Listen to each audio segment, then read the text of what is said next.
నమస్తే, నేను గాయత్రి.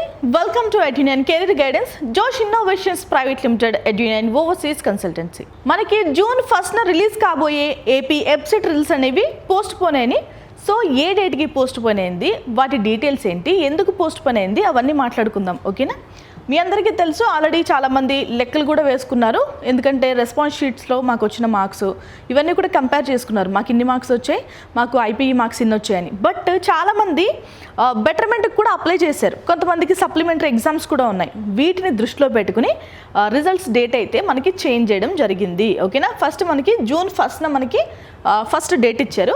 బట్ దాన్ని ఏం చేస్తున్నారంటే జూన్ 18 తర్వాత మేము రిజల్ట్స్ అనేవి రిలీజ్ చేస్తామంటూ కూడా అనౌన్స్ చేయడం జరిగింది. ఓకే, ఎందుకు అంటే నేను చెప్పాను కదా, సప్లిమెంటరీ ఎగ్జామ్స్ ఉన్నాయి, బెటర్మెంట్ ఎగ్జామ్స్ ఉన్నాయి కదా, ఆ రెండు ఎగ్జామ్స్ కూడా అయిన తర్వాత రిజల్ట్స్ వచ్చిన తర్వాత ఆ రిజల్ట్స్ని బేస్ చేసుకుని మనకి ర్యాంక్ ఇవ్వబోతున్నారు. ఎందుకంటే మనకి వెబ్సైట్ ర్యాంక్ 75% కన్సిడర్ చేస్తే ఇంటర్మీడియట్ మార్క్స్ 25% కన్సిడర్ చేస్తారు. కాబట్టి ర్యాంక్ ఇవ్వడంలో ఒకసారి ర్యాంక్ ఇచ్చేసారనుకోండి, మీరు బెటర్మెంట్కి అప్లై చేస్తారు. సో బెటర్మెంట్లో ఇంకా మంచి మార్క్స్ వచ్చినాయి, మళ్ళీ మీ ర్యాంకు చేంజ్ అయ్యే అవకాశం ఉంది.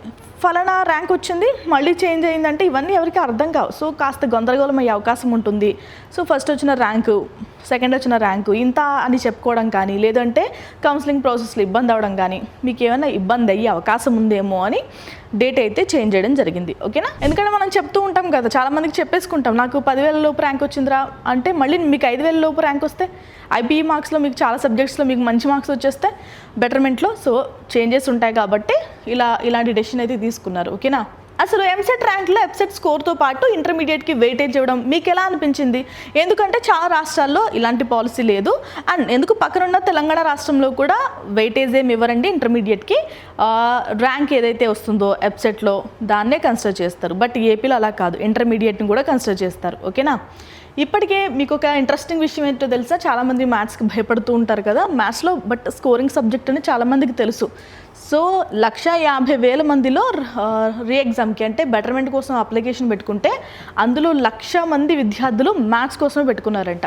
అంటే మ్యాథ్స్ ఎంత స్కోరింగ్ సబ్జెక్టో తెలిసింది కదా, అంటే చాలామందికి తక్కువ కూడా వచ్చి ఉంటాయి మ్యాథ్స్లో. సో అందుకే బెటర్మెంట్కి అప్లై చేశారు. ఇంకా జూన్ 1న అయితే మనకి ఎగ్జామ్స్ అయిపోతాయండి.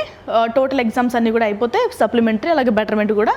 తర్వాత 13 రోజుల తర్వాత మనకి, అంటే 13 రోజులు ఎవాల్యుయేషన్ చేస్తారు పేపర్స్ని. 13 రోజులు ఎవాల్యుయేషన్ అంటే తక్కువ టైం అనుకుంటున్నారా?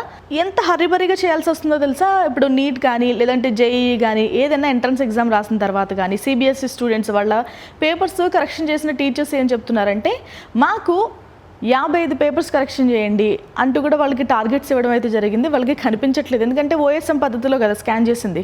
ఆ స్కానింగ్ కనిపించట్లేదు అని మొరపెట్టుకున్నా కూడా పట్టించుకోలేదంట. సో అందుకే అంత మార్క్స్ తక్కువ వచ్చి అంత గందరగోళం జరిగింది. ఈ టైం సరిపోతుందా అంటే చూద్దాం. మంచి రిజల్ట్స్ అయితే, ఎంత హరిబరిగా పేపర్ కరెక్షన్ చేస్తే అంత నష్టం జరుగుతుంది పిల్లలకి. మనకి ఎగ్జామ్స్ అయిపోయిన తర్వాత, వాల్యుయేషన్ అయిపోయిన తర్వాత మనకి జూన్ 18 తర్వాత మనకి రిజల్ట్స్ అనేవి రిలీజ్ అవుతాయి ఎంసెట్వి. ఓకేనా? ఇలాంటి నిర్ణయాల వల్ల మనకి ఎక్కువ లాస్ అవుతుంది. సాధ్యమైనంత త్వరగా ఫలితాలు విడుదల చేయాలని విద్యామండలికి ఆదేశారు. అప్పుడు టీచర్స్ ఏం చేస్తారు, చాలా హరిబరిగా కరెక్షన్ చేస్తూ ఉంటారు. ఎందుకు మాకేమంత తొందర లేదు, జోసా కౌన్సిలింగ్ ఉంది, జోసా కౌన్సిలింగ్ అయ్యే వరకు కూడా మనం వెయిట్ చేయొచ్చు. ఎందుకంటే జోసా కౌన్సిలింగ్లో చాలామంది పిల్లలు వెళ్ళిపోతూ ఉంటారు, ఐఐటీస్కో ఎన్ఐటీస్కో ఎక్కడికో చోటుకి వెళ్ళిపోతూ ఉంటారు. కాబట్టి ఆ పిల్లల వేకెన్సీలు ఏవైతే ఉంటాయో అవి ఖాళీ అయిపోతాయి. ఓకేనా? సో మనకి జోసా కౌన్సిలింగ్ అయిన తర్వాత తీరిగ్గా మనం ఎంసెట్ కౌన్సిలింగ్ పెట్టుకుందాం అన్న ఆలోచన కూడా చేయొచ్చు. జూన్ 18 తర్వాతే మనకి రిజల్ట్స్ వస్తాయండి. సో అందరికీ సమాన అవకాశాల కోసమే. చాలామంది మన కామెంట్స్లో కూడా చాలామంది భయపడ్డారు, మేము సప్లిమెంటరీకి బెటర్మెంట్కి కూడా అప్లై చేసాము, సో మాకు లాస్ కదా ఫస్ట్ రిజల్ట్స్ ఇచ్చేస్తే అంటూ కూడా, అంటే వాళ్ళని వదిలేసి ఇచ్చేస్తారనుకున్నారు. కానీ మీకు మళ్ళీ వదిలి ఇవ్వరు. అయితే మనకి 2 సార్లు ఇవ్వడం జరుగుతుంది. ఫస్ట్ అసలైన మొత్తం అందరికి ఇచ్చేస్తారు, తర్వాత బెటర్మెంట్ సప్లిమెంటరీ రిజల్ట్స్ వచ్చేసిన తర్వాత సెకండ్ టైం రిలీజ్ చేస్తారు. సెకండ్ టైం రిలీజ్ చేసిన తర్వాత మొదటిసారి రిలీజ్ చేసిన ర్యాంక్స్ కంటే ఇంకా పెరుగుతాయి ర్యాంకులు, మంచి ర్యాంకులు వస్తాయి. సో కన్ఫ్యూజ్ అవుతారు, అలాంటి గందరగోళం ఎందుకు అని చెప్పి ఇలాంటి డెసిషన్ తీసుకున్నారు. ఓకేనా? సో మనకి ఎంసెట్లో మంచి ర్యాంక్ వచ్చిన తర్వాత ఎలాంటి కాలేజ్ సెలెక్ట్ చేసుకోవాలి, ఇవన్నీ చాలా డౌట్స్ ఉంటాయి కదా. మీకు ఎలాంటి ర్యాంక్ వచ్చినా ఓపిక్గా మంచి టాక్టిక్స్ ప్లే చేస్తే కనుక ఖచ్చితంగా మనకి మంచి కాలేజ్లో మంచి బ్రాంచ్లో సీట్ వచ్చే అవకాశం ఉంటుంది.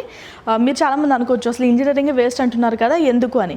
బట్ అలా ఏముండదండి. చాలామంది ఏఐ యూజ్ చేయకుండా వెనక్కి వెళ్ళిపోతున్నారంట కొన్ని సంస్థలు. దానికి సంబంధించిన వీడియో కూడా అప్లోడ్ చేద్దాం మన ఛానల్లో, ఆ ఖర్చులు భరించలేక. సో దేని ప్రయారిటీ దానిదే కాబట్టి మీరు ఎలాంటి భయాలు లేకుండా మీకు నచ్చిన కోర్సు చేయండి. ఓకేనా? ఎలాంటి డౌట్స్ ఉన్నా కానీ ఎడ్యునైన్ కెరీర్ గైడెన్స్ హెల్ప్ అయితే ఖచ్చితంగా తీసుకోండి. ఇది వాళ్ళ video. Thank you so much for watching.